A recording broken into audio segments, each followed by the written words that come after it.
Kieran Stack here. Welcome to another installment of the Service Advisor 101 support channel. This is a blueprint to becoming a high-performing service advisor, and if you haven't got the book yet, you'll get it on Amazon.com, or can get it from myself as well directly. My email is kieran@service101.com.au. Now, we're well into this book now at this stage, guys, and we're moving on to page 18, which is on element 5, which is practice emotional intelligence, practice EQ. So let's get into today's session.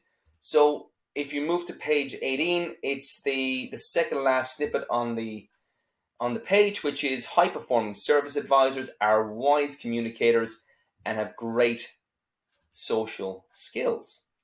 So as discussed in element 2, high performers are able to identify a DISC personality profile and adapt their pace and focus to the individual in front of them. To a D style, dominant, be short and sweet, in and out as quickly as possible. To an I style, influencing, talk about them, compliment them. To an S style, which is steady, take time to go through things and connect with them on an emotional level. To a C style, which is conscientious, take time and go through everything in depth.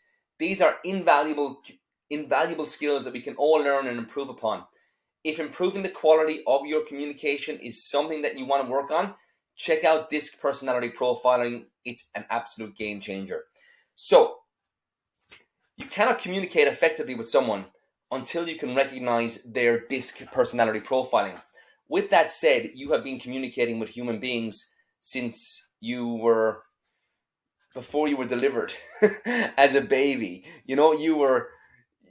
You were kicking in the womb and you were carrying on in the womb and you were moving around. You were communicating something, and we're all doing that all the time. You cannot not communicate. You cannot not communicate. You're always communicating something. Now, a pillar of emotional intelligence is communication skills. And as it says here, as we discussed in element 2, we touched on DISC personality profiling. Now, I'm going to revisit it because it's such an important topic to discuss.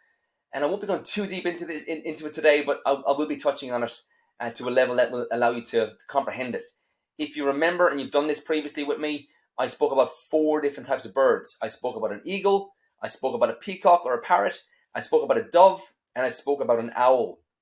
Now, each of these animals is projecting something to the people around them. They're projecting something, and with an eagle, for example, they are a dominant individual. They're a dominant bird, and people who are dominant are often ones that are in charge. They're often ones that are powerful. And when you're interacting with these people, be short and sweet, be in and out.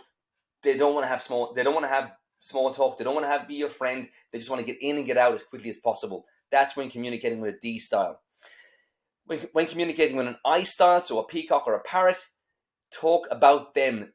Their favorite topic of conversation is themselves. You'll often recognize I styles as being a little bit flamboyant, a little bit selfish. Their favorite topic of conversation is themselves. And when you're interacting with this style, it's important that you compliment them. It's important that you make them feel special and cared for, and that they're the most important person in the room. They love that. To an S style, which is steady, and the bird I come up with here is a dove. Again, a dove is loving, a dove is peaceful, a dove is joy. Take time to go through things and connect with them on an emotional level. At the end, they don't want angst. They don't want any animosity. They don't want confrontation. They just want simplicity. They want to just get through life. And believe it or not, most people in society are an S-style steady individual. It's true. To a C-style individual, conscientious, this is an owl type individual. This is a very particular, detail-oriented individual. And it's important that you take time to go through everything in depth. Now, if you were to ask yourself honestly, what style of individual do you reckon I am? Am I dominant? Am I influencing? Am I steady? Or am I conscientious? By now, journeying with me, you'll probably recognize I'm more of an influencer. And in any of the assessments that I've taken, I always come back as an I style as my primary style. And then my secondary style is a D style. Now, you'll also recognize that in my email signature. If you've ever had an email from me, you will recognize that I write at the bottom of my email, DISC style ID. And the reason why I do that is because it creates an awareness in you that this is how this person wants to be interacted with. If I want to be his friend and connect with him and help him like me, this is the style I need to communicate with him in. If you become very particular and data oriented and detailed, I can get a little bit lost there. Don't get me wrong, I can adapt to you though. I can recognize in you that you are very detailed and very particular, and you don't really want to be my friend, and that's okay. But I can identify those things. So as I said in, I think it was element 2, I first learned about DISC personality profiling. Sorry, it was in element 1. I first came across DISC personality profiling in, I'm making a liar out of me here. It's element 2, the first one. The first snippet in element 2. I first came across DISC personality profiling in 2015 as a B&W Group service advisor. And from there, it was just this awareness piece came over me to go, gosh, not everyone's the same. Wow, people are different to me. Wow, I can actually identify different styles of people by what they're projecting. Am I guessing? Yes. But am I guessing accurately based on the training and the experience and the exposure I've had? Yes. Because the thing about it is that if you approach someone and you're like, oh, I reckon they're an S style. I just get the feeling. And you approach them in an S style, you won't be long figuring out that they're not. And there might be an I, a C, or a D style individual. You will recognize that the more equipped and the more awareness you have of DISC. Like I said, DISC is not I did it once and you know it. It's not like that. It's you do it once and you apply it and you apply it and you reapply it and you constantly revise it and identify people. Like you're doing it consciously to begin with, and then it just becomes subconscious and you just recognize people and you adapt to the people in front of you.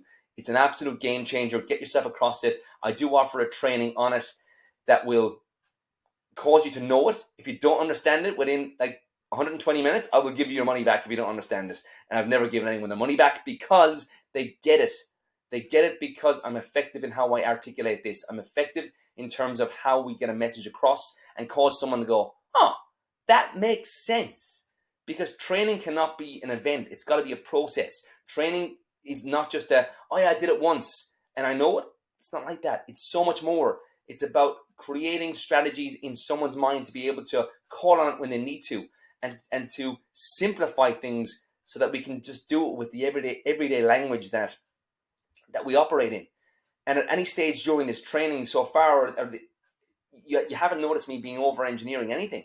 Like there's no point because you won't get it. If training is over engineered, it goes over your head. You tick a box and you're done.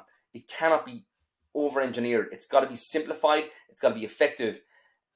And DISC personality profiling should not scare you. You should want to embrace it and go, that sounds awesome. I want a piece of that.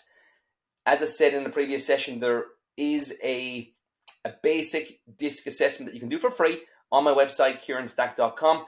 Have a look at it, see what you think, have a play with it, see what results you get, and by all means, reach out to me. Here to support and help. And obviously, we need to reflect on this, as always. So let's do a quick reflection.